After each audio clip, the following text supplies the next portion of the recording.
Okay, let's get started. So, thermochemistry, that's what we're dealing with in this unit for about the next month. We're going to finish this up by the 27th, which is the last day of this quarter. So we got a few weeks to cover this. We'll take a test on thermochem, and then we'll be done with the quarter. Thermo, you can see that word here. We're talking about heat, and really we're talking about energy and how energy relates to chemistry and chemistry relates to energy. So it's kind of interesting stuff. Just to give you a heads up, we are going to be using stoichiometry in this unit. So you're going to see stoichiometry, you're going to see moles. We're going to be doing a lot of math, yet at the same time, we're going to be doing a lot of math, but we're going to be doing a lot more concepts than in the last unit. So there will be some conceptual questions on the tests that we take in a few weeks and stuff. But it's pretty interesting. It's pretty interesting stuff, the concepts and everything. We're talking about energy, which really, I like to think that this is one of the units that really gets at the heart of why chemistry is useful, because we can use it to produce energy, right? So math and concepts, yeah. Now we have an essential question for this unit. The essential question for this unit can be stated in a couple different ways. The most basic way is, why do reactions happen? So we've learned about chemical reactions, what they are, how to manipulate them, how to figure out how much of this and how much of that we're going to get. But why do they happen at all? In other words, another way of asking this is, what determines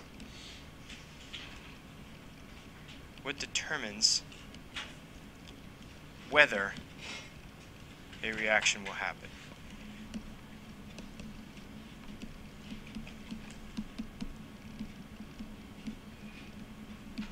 Now, here's what I mean by that. You look around in the room here, there's all kinds of chemicals all around, materials, different materials in the ceiling and the potato chips, whatever. And here's the thing. I see lots of chemicals, I see lots of materials. I don't see many chemical reactions happening, right? And that's probably a good thing, because if everything was always reacting, it would be kind of an interesting place to live. I mean, think about if your desk was reacting in front of you right now and your pencil. Now, that having been said, there are reactions that are happening. So what I want to do is let's do a little brainstorming.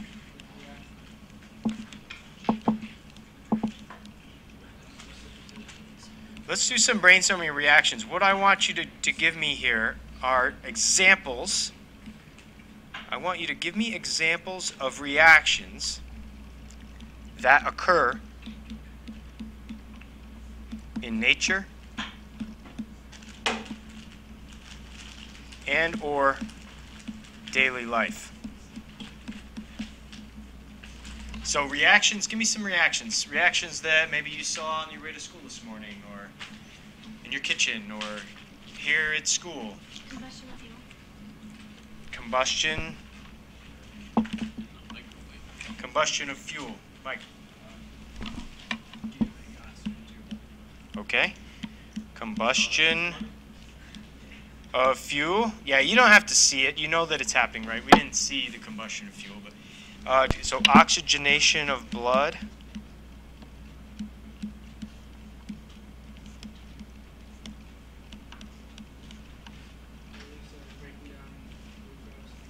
Okay. What's that called? You're talking about cellular respiration. That's good. Okay, cellular respiration. What else? It doesn't have to be something you saw today. What are reactions that happen out in nature? James. Okay, so like rusting, right? Oxidization of iron and other metals. Yes? Plants respiring. Well, we'll put that under here. What else do plants do? Okay, so how about photosynthesis? All right. What else? Okay, so how about maybe digestion, decomposition? So like what happens to the food in your fridge when it gets left in the back? What else?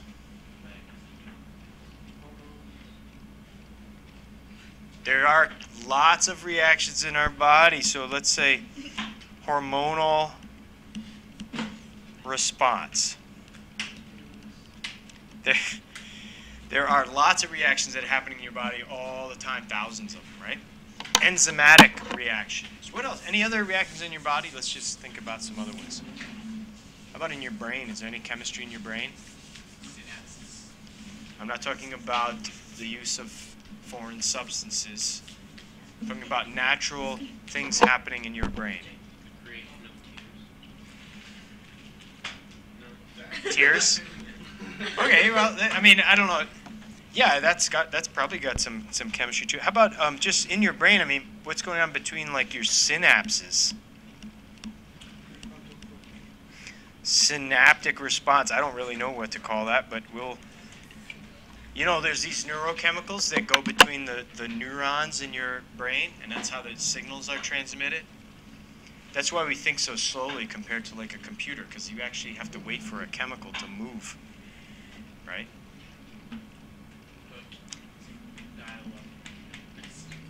Yeah, dial-up is so it's true.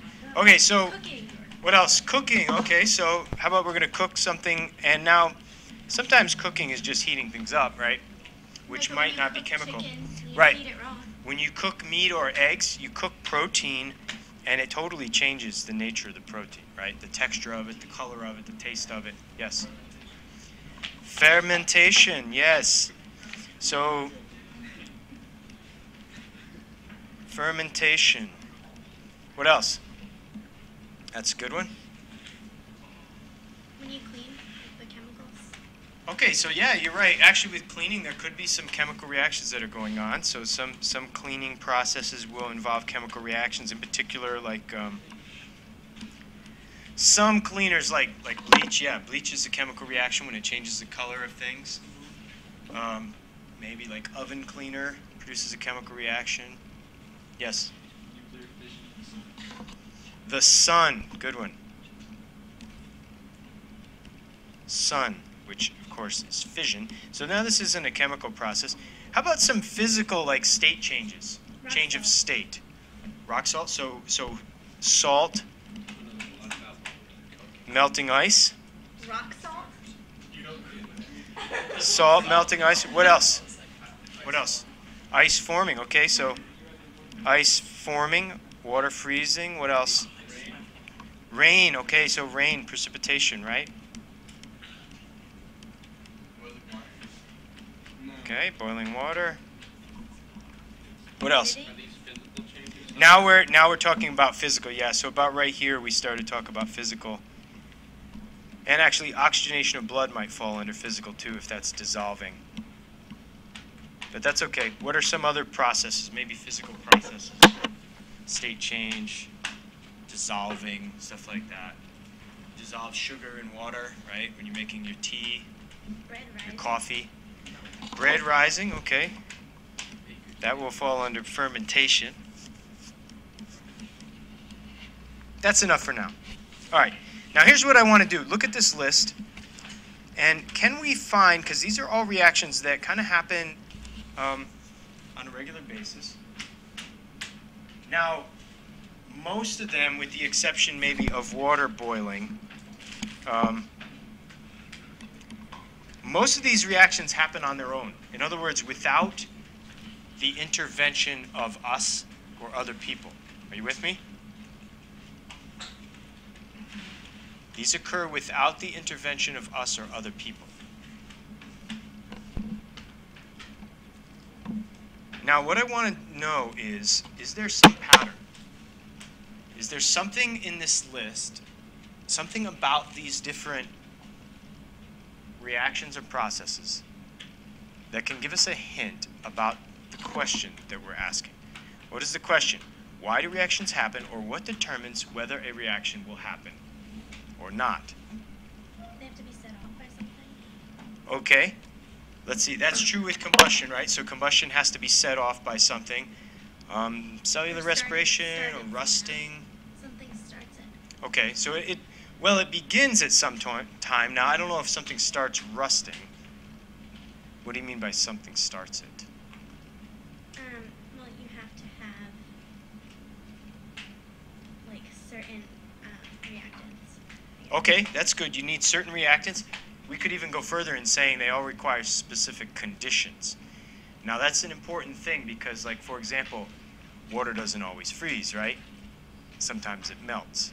So when we're talking about these reactions, and in this unit actually, specifying things like the temperature are going to be critical. Because you can say, oh, that reaction happens on its own. That's not necessarily true. That statement is specific to certain conditions, right? Fuel may not burn under all conditions, for example, right? Like if there's no oxygen. All right, what else though? What could we say about these? Yeah, Nick. Almost all of them require heat. They all require heat. Except for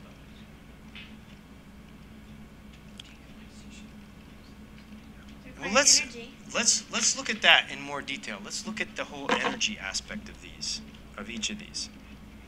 And what I want to do is to get at that question about heat and the place of heat. It's a good observation that heat seems to be involved in many of these. So, but let's look at it a little bit more depth. Because there's different kinds of energy here, like solar energy or heat energy, we're going to talk about energy. And we're just going to say, is there energy input or output for each of these? See what I'm saying? If the reaction requires energy, if it takes it in, we're going to say energy input. If it produces it or releases it, we're going to say output. Combustion of fuel. Output. Now, be a little bit careful because you got to start it, right? With a spark plug or whatever. However, once you've started it, then it's really putting out energy, right? You don't have to, running your car in gasoline is not like you're cooking the gasoline. You don't have to constantly put energy into it. It's giving you energy, right? That's the whole point. How about oxygenation of blood? Well, I suppose, what do you mean by breathing in? It takes energy to breathe in. You could say that. Now, if it's just dissolving in blood, like when your oxygen's just at your alveoli or whatever in your lungs, if it's dissolving into the blood, I don't know if that would be input or output on that because it's like a passive process. We're going to put a question mark there. Cellular respiration. Output. Do you all agree with output?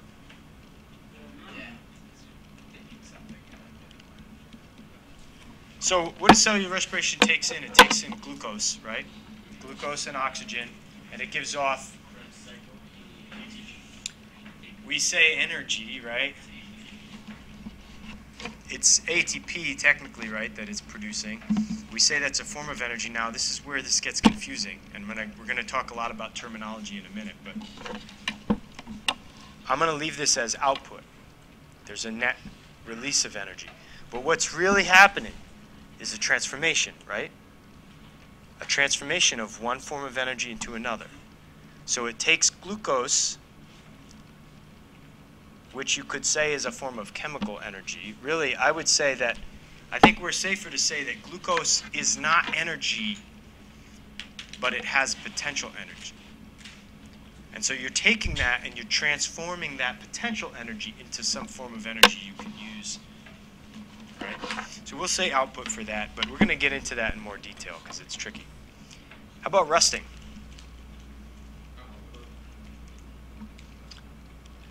Why did you say output? We're talking about energy here. Well, actually, do you guys ever use those little hand warmers that are in the plastic bag? You rip it open and then they start heating up? Those are just iron powder that rusts. So when you open it up, it exposes the iron powder to air, and as it's rusting, it gets hot. It has some catalyst in there, like it has some salt and some carbon powder and some moisture to make it go fast. but that's what it is. It's just rusting. Oxidation of iron. By the way, oxidation is reaction with oxygen, which is just combustion. So it makes sense, right? It's like a slow burning of iron. Photosynthesis. Output takes in the sun, but then it gets out. Be careful. Sun goes in, right? What comes out? Glucose. So photosynthesis uses the sun, the solar energy, electromagnetic rays coming in, uses it to produce glucose, which we say is an energy-rich compound. It's a compound with a high potential energy. All right? That compound can then be used by respiration to get ATP that the cells can use to do their work, which is where the real output is, right? The work that cells do and the heat that they produce. It's not simple. And as we get into this whole thing about terminology of energy, whether it's absorbing or releasing energy, we're going to have to get a lot more specific about it. Digestion, what do you think? I think you could go either way here because, like, at some stages it might require energy to break food down and to transport things and stuff like that. And then, of course, by the time you get to respiration, it's going to be releasing energy. Right? So, yeah, it'll be a net release. Decomposition. So when that thing is rotting, when that skunk is rotting on the road, is that energy output or input? Any of you have a compost pile? They get really warm. Actually, if they're the right size and you're managed correctly, you can get like 150 or something like that, or even higher. Yeah, in the summer, in the center of that pile. Why? All those fungi in there are doing respiration, and respiration has a waste product of heat. It's not 100% efficient, so a lot of the energy released through respiration is released as heat.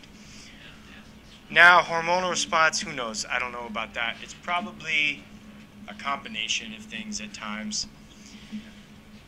Actually, I would say probably a lot of these biochemical processes probably require energy. So let's just put that down. I know this one is true. Your brain requires energy.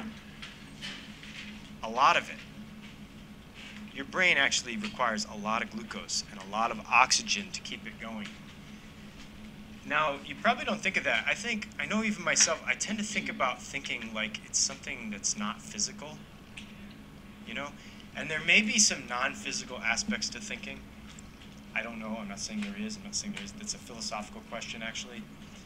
It's called the mind-body problem, whether our minds are physical or non-physical. But anyway, either way, your brain is definitely heavily involved. And your brain is an organ, and it's a bunch of chemistry, and it requires a lot of energy. This has important implications for your studying, for learning, for thinking in general. It takes energy. Thinking takes energy. It also takes time. It's a physical process. You've ever said to people, I need time to think about that. Why do you say that? Because you do need time to think about it. Thinking doesn't happen instantaneously. It's not like a mystical experience when you just, every problem you have, you're just walking around and suddenly a flash of insight. Sometimes that happens, but for the most part, it takes time. Yes?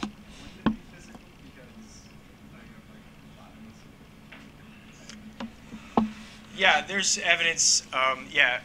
There's evidence for, physical nature of the mind. But what I'm saying is that some people would say that you have to first answer the question of what is mind itself. What do we mean by mind? What is a thought? So here's the idea. I may be able to, and I don't want to get it too much into the philosophy, but I might be able to see the firing of a neuron through, what do they call it, EEGs or whatever. They hook up to your brain and they can see these patterns and stuff. But is that the thought? The thought is obviously correlated with that activity. But I can see a pattern on a computer screen. That is what your brain is doing. But I'm not experiencing your thoughts. And so that's why there remains a philosophical debate about it. Because just because I know the pattern, in one sense, is that the thought?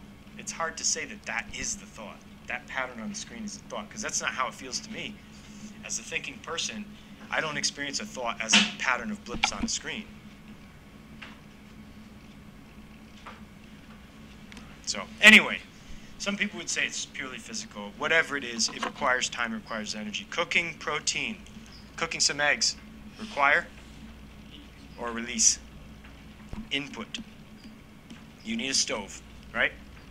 You need a stove to cook eggs, or at least some concentrated hydrochloric acid. Fermentation.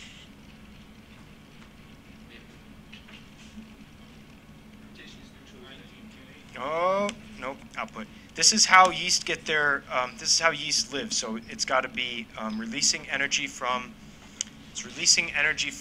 glucose, right? Produces what? What does fermentation produce? Lactic acid. Alcohol. It can produce lactic acid. It depends on the circumstances. Yep, alcohol also, and CO2, right? Your body can actually get energy from alcohol. It can get energy from fats. It can get energy from protein, from various sources. Cleaning, I don't know. Heat helps on that sometimes. I don't know. It's gonna vary on that one. How about the sun? I said fission. Oh my goodness. I need to be hung by my ankles for that. That's fusion. All right. Output, definitely. Salt melting ice. We're going to leave that one for now. Do you know what happens when you put salt on ice? What happens to the temperature? Anybody know? Changes the freezing point. Has anybody ever mixed salt with ice for any reason? Yeah, making ice cream. Making ice cream. Why do you do that? Speeds up. Because it gets darn cold. It gets way below freezing when you do that. You can get it down to like minus 14 degrees C. With like rock salt. So this is actually, yeah, with rock salt. This is actually input. How about ice forming? How about when ice freezes?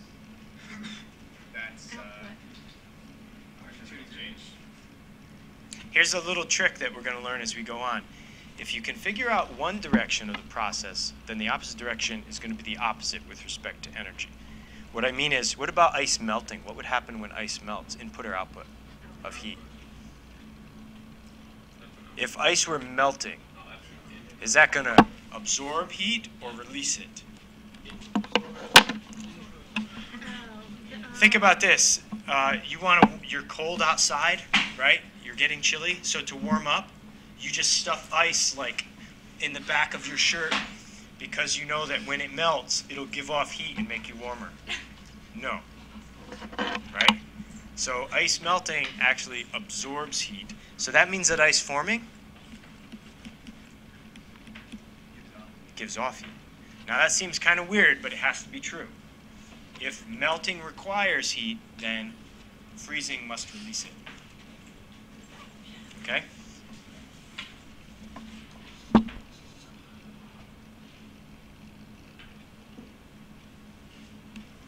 Rain. We can think about this the same way. Evaporation is the opposite of, sort of, rain. Precipitation and condensation aren't exactly the same thing, but evaporation, does that require energy or give it off? Evaporation, boiling. Requires, so I'm going to put this input. So if boiling or evaporation requires energy, then condensation must give it off. And bread rising, this is fermentation, so we're going to say output. All right, now. Doesn't it need an input of heat? That's a good question on this one here. They have to be in a relatively warm environment, right? But then they will release energy through the process. Yeah. Okay, now what I want to do now is look and see if there's any patterns here, because what we're doing is we're trying to find patterns. Any patterns? 1, 2, 3, 4, 5, 6, 8, 9. We got 9 outputs. We got 1, 2. Whoops, I put this one as output. We got 8 outputs, and then for inputs we have 1, 2, 3, 4, 6. So we do have a little bit more, and now this is kind of, obviously this isn't a scientific experiment here. We do have a little bit of a prevalence of outputs. We do have a little bit of prevalence of outputs. In other words, we could say this. We could say that reactions that happen on their own. By the way, if I apply this criteria, if I apply this, that they happen on their own, then that means I need to take out boiling, because boiling doesn't happen on its own, at least not on the surface of the Earth. Well, unless you're in Yellowstone or something. And then I also need to take out, I need to take out cooking. Cleaning, yeah, we didn't give cleaning a thing, but I take that out. No, I think it's just those 3 that don't happen on their own. In other words, those 3 require like human input, continual input to make them happen. Well, if you just sprinkle it out there, it'll do it. Okay, reactions that happen on their own generally give off energy.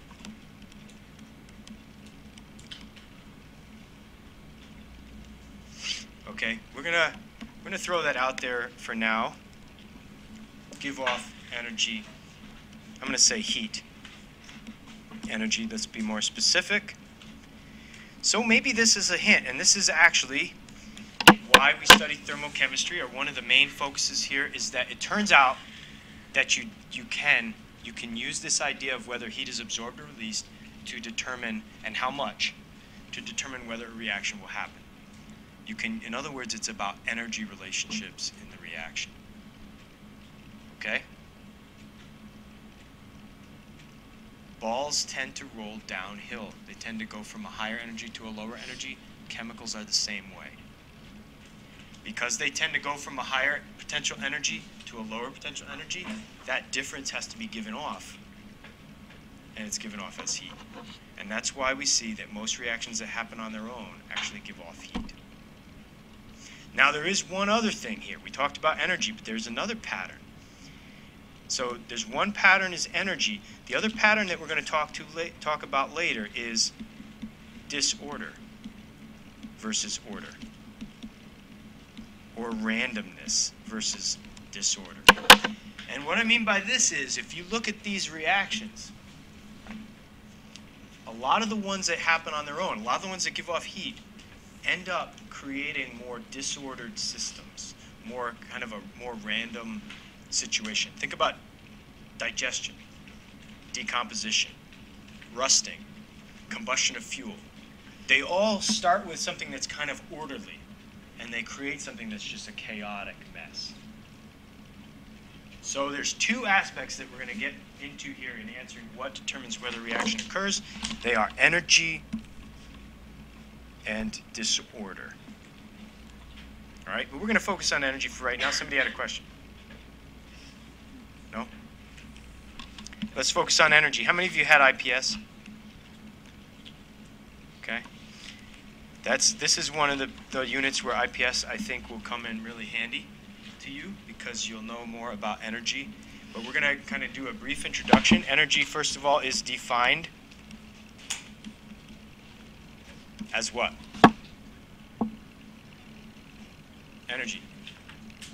Energy is the blank, blank, blank, blank, blank. The ability to do work. Ability to do work. That's the simplest way to sum it up. Now, of course, we have to give a physical definition of the word work here. And that is, work is force times distance. Well, like rust is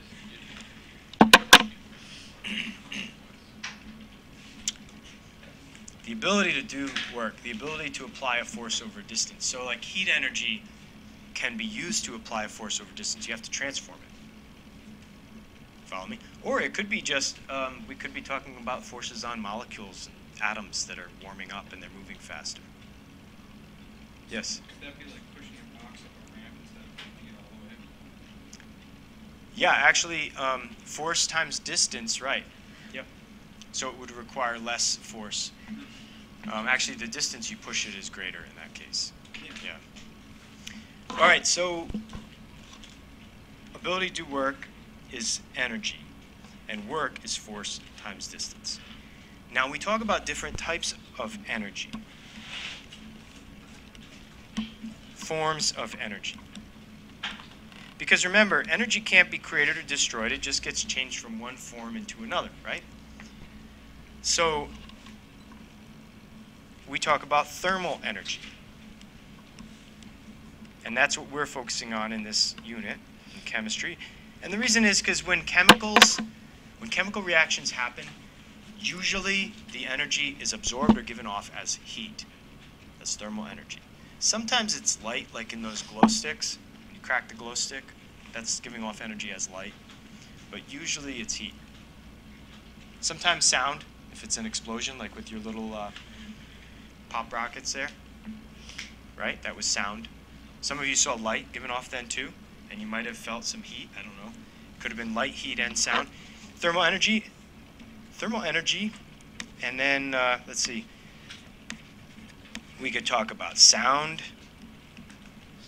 as a form of energy. We could talk about light, which is electromagnetic. Can that be also with like the lamps that we used for the hydrogen, like the gases and stuff that you did up there? Yep, right. Now that is a transformation of electrical energy into light energy, right? You're making it give off light. Electromagnetic.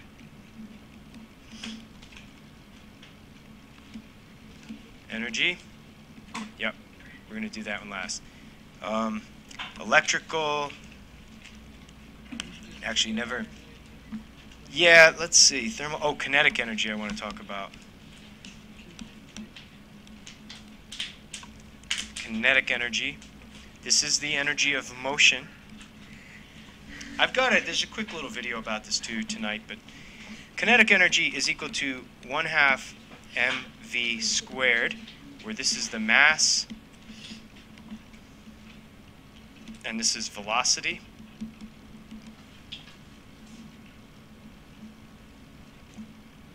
By the way, if you want to really get down to it, the distinctions between these are not always that clear. For example, thermal energy can be thought of as a form of kinetic energy.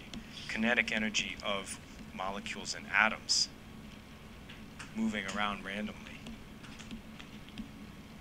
In fact, the temperature of a substance is directly related to the average kinetic energy of the particles in it. And then, here's a big one, potential energy.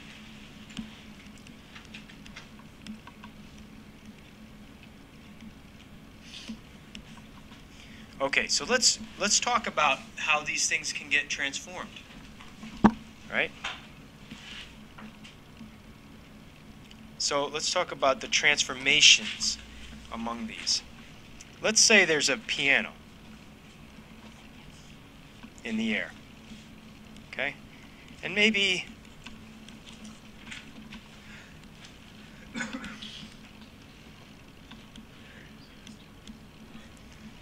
the piano.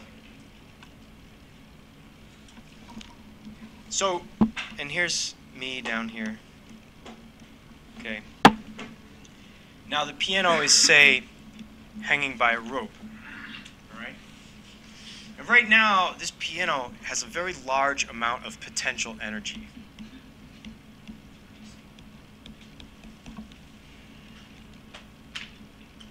All right? But it doesn't have any kinetic energy because it's not moving. It's just hanging by a rope. So it has large potential energy, no kinetic energy. Of course, it's got no sound energy or light energy or anything like that. It's got some thermal energy based on its temperature, right? Depending on how warm it is, it's got a certain amount of thermal energy. Now, when it is released, however, so let's say,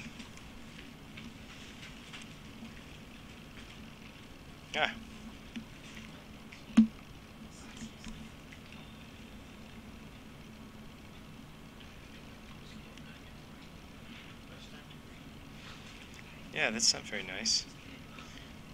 Darn it. Ah! What did I do with my, hang on. Yeah, I can make it disappear before it falls on my head. Let's see.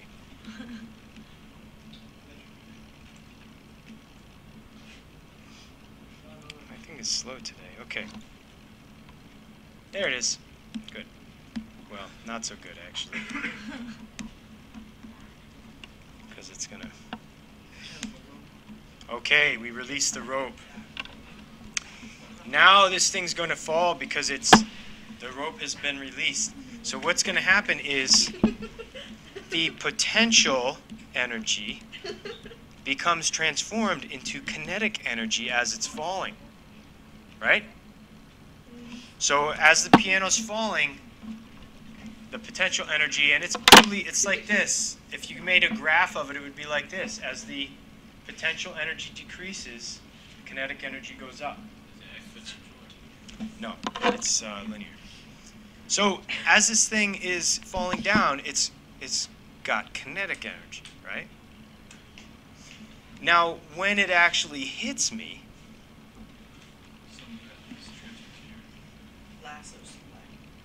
we can get another. Okay, so when it hits me, sorry you can't animate your notebooks like this. When it hits me, we're going to get another transformation, or several transformations actually. We'll get kinetic energy transferred to sound. Thermal energy. Actually, what will happen is just the friction of everything will warm things up. You know. Now, it's also going to be transferred into, excuse me, another form of potential energy, and that is broken bonds. Well, there'll be broken bones, but there'll also be broken bonds. Do you remember when we were talking about bonding, right? When bonds form, they give off energy, all right? That's because atoms are attracted to each other. Now, if that's true, that means that breaking bonds requires energy and puts the system into a higher potential energy state. We talked about this with bonding, right? Remember those little curves? This little curve like this that you guys all hated on the test? As you increase the separation between atoms, you increase the potential energy of the system because they're like magnets that want to be stuck together. So pulling them apart is a way to increase potential energy. Now this brings us to chemistry.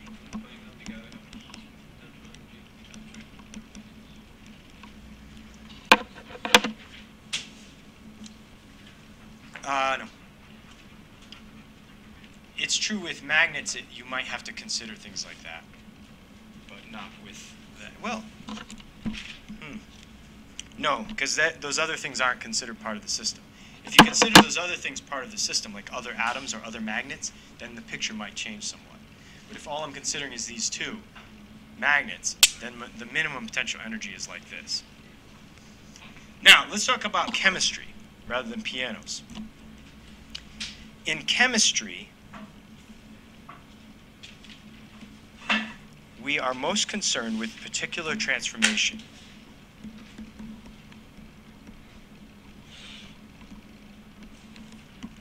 We're most concerned with chemical potential So it's we talk about a specific type of potential energy, and that's chemical potential energy. And the transformation between that and thermal or heat energy.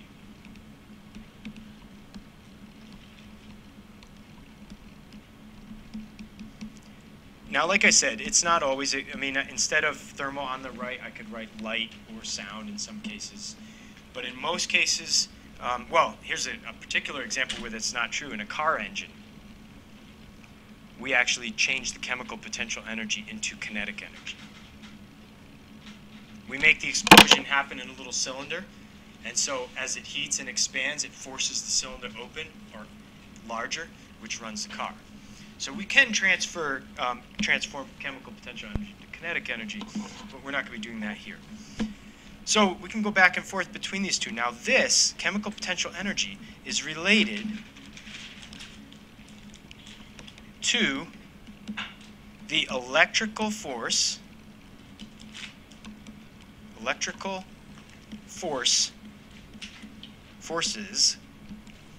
between atoms. So the whole concept that we talked about in bonding, about how a covalent bond forms because of attractions between atoms, it's a balance of the repulsive and attractive forces between atoms. This comes to play here in a practical way, because that's what we mean by chemical potential energy. It's related to the relative forces of attraction between atoms. What we do is we basically compare the forces in the reactants versus the forces in the products. Okay, and we'll get to that more later. So when a chemical reaction happens, in other words, let's get more specific here.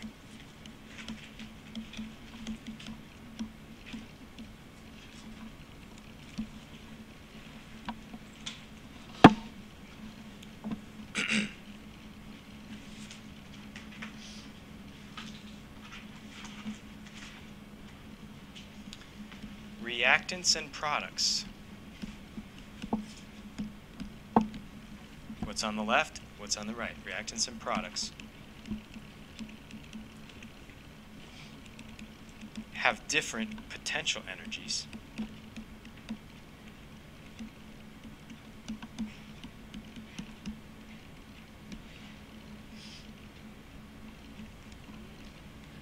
And so, and the difference is absorbed or given off as heat.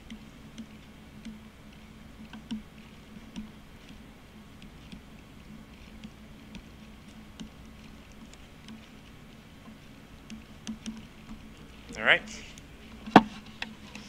Yeah, really, that's what heat is. It's kinetic energy of the molecules. So what's happening here is, if you picture this, if the reaction could be very simple. Is that it?